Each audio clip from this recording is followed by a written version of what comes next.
Laporan arus kas metode langsung menentukan arus kas keluar ke pemasok.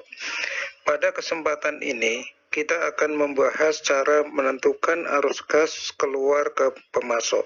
Pembahasan diawali dengan cara menentukan arus kas keluar ke pemasok jika ada data pembelian dalam laporan laba rugi.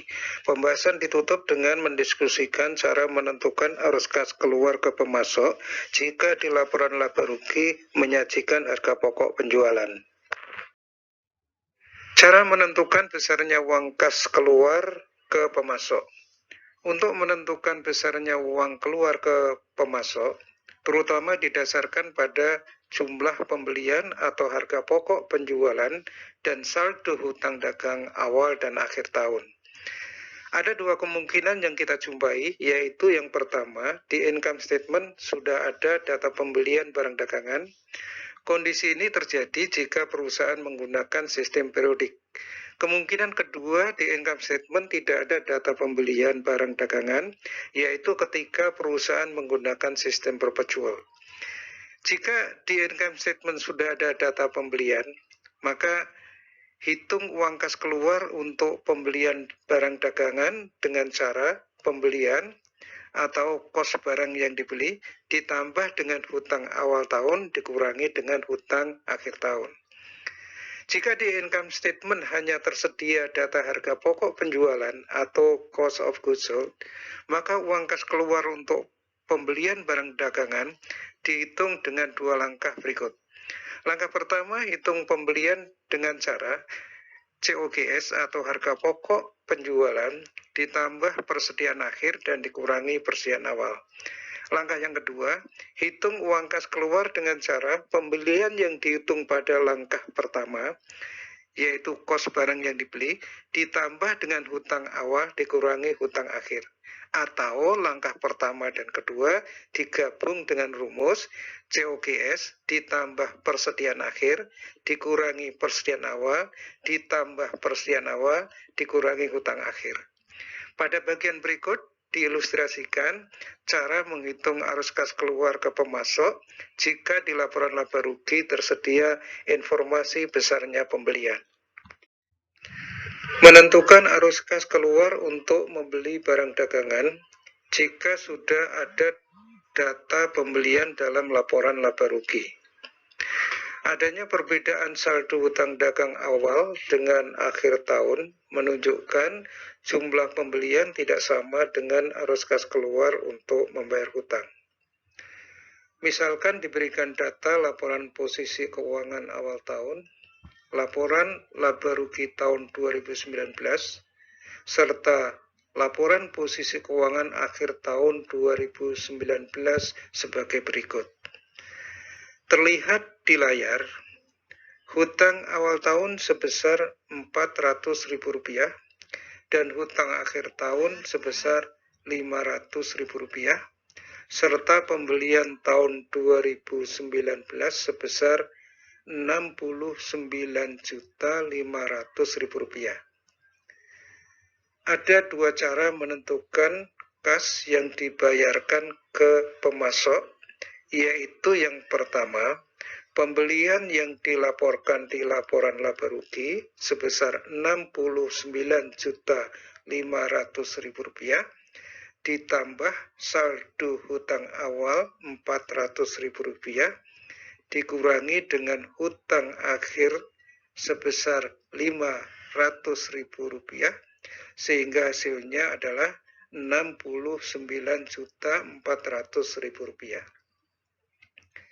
Cara yang kedua, pembelian yang dilaporkan di laporan laba rugi ditambah dengan kenaikan atau dikurangi penurunan hutang dagang. Jika hutang menurun saldonya, jumlah pembelian lebih besar daripada uang yang dibayarkan ke pemasok. Dengan cara kedua, uang kas keluar ke pemasok dihitung dengan cara pembelian yang dilaporkan di laporan laba rugi sebesar Rp69.500.000 dikurangi kenaikan utang dagang Rp100.000, maka hasilnya adalah Rp69.400.000. Menentukan arus kas keluar ke pemasok jika hanya ada data cost of goods sold.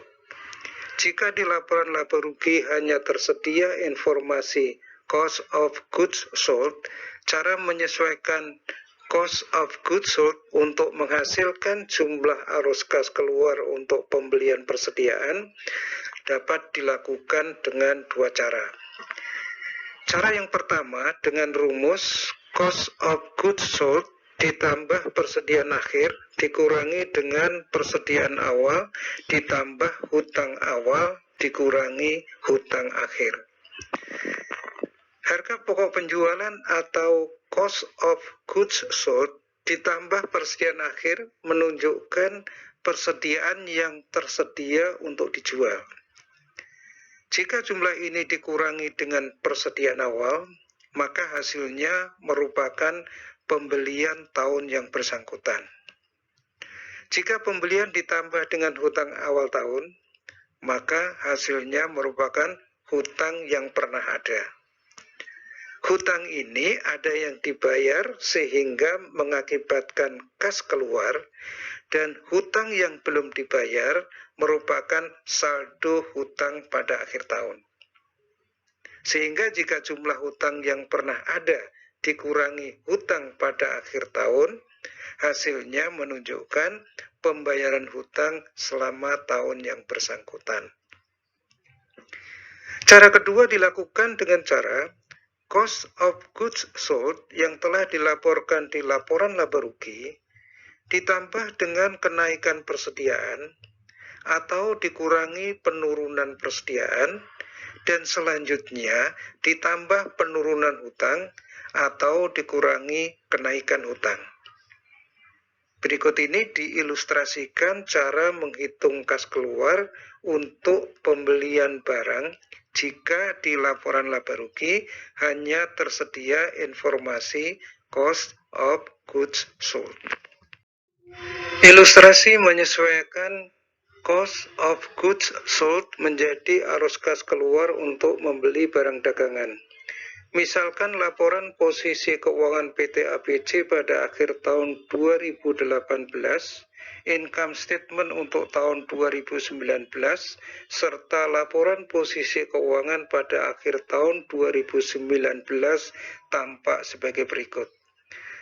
Uang keluar untuk membeli barang dagangan dapat dihitung dengan cara pertama, yaitu harga pokok penjualan yang dilaporkan di laporan laba rugi sebesar Rp70 juta ditambah dengan persediaan barang dagangan akhir tahun sebesar Rp200.000, kemudian dikurangi persediaan barang dagangan awal tahun sebesar Rp700.000, kemudian ditambah hutang awal tahun sebesar Rp400.000 dan dikurangi dengan hutang dagang akhir tahun sebesar Rp500.000.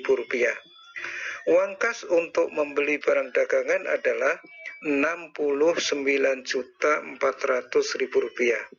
Selanjutnya, jumlah ini dilaporkan di laporan arus kas sebagai arus kas keluar ke pemasok. Jika digunakan cara kedua, arus kas keluar ke pemasok dihitung dengan cara harga pokok penjualan yang dilaporkan di laporan laba rugi sebesar Rp70 juta dikurangi dengan penurunan persediaan sebesar Rp500.000 dan selanjutnya dikurangi lagi dengan kenaikan hutang dagang sebesar Rp100.000. Penurunan persediaan menunjukkan harga pokok penjualan lebih besar daripada pembelian, dan kenaikan saldo hutang dagang mengindikasikan pembelian lebih besar daripada uang kas yang dibayarkan ke pemasok. Dengan kedua cara, arus kas keluar ke pemasok sama, yaitu Rp69.400.000.